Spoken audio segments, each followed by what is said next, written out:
Hello, namatay ang akong isa ka cat, si Kinchay, kagahapon, June 3, 2026. And minabuhat na nako tanan sa mga nabuhat na nako tanan pwede buhaton sa isa ka may grief nga tao. And akong na-realize kay importante gyud ay mag-document. So, mag-document ta karon sa atong ginabuhat, not because for the clout, but to remember things. Nice kayo sa feeling di ay nga nakay i-look back nga memories with a family member or imong kay like imong pet nga nawala kay nag-document ka. And karon unsa man mag try sad pa gyapon ko gamay pero I need to run kay 5 p.m. mag-out na akong girlfriend and manawag siya later and mag-story mi kay LDR man mi.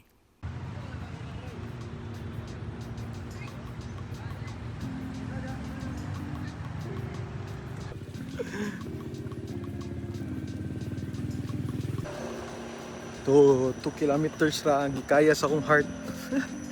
Next stop kay i-discharge na to akong pasyente dito sa kuan. Nakoy gipa-operahan mong good. Kailangan na to ma-discharge kay humana daw to siya sa iyahang kuan. Humana na operahan. Na natong gipa-operahan nga boots. Atong training boots. Like mid-end lang siya, F50 Pro.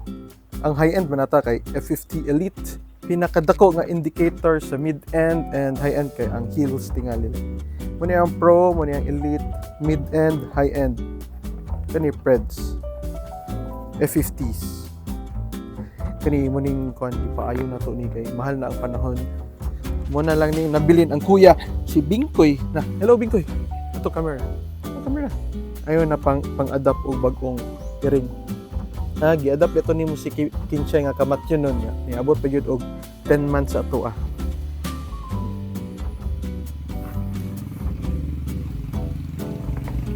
Importante ang okay! So muna to. Nahuman ko og run before 5 p.m. Out before sa out ni Ada. So after 5 kay maka-work na ko and maka-call and maka-stress to yun ako with her. Niya. Yung pinaka-importante kay nag-document na ko with intention. Akong boots. Okay. Yun lang. Next time na po.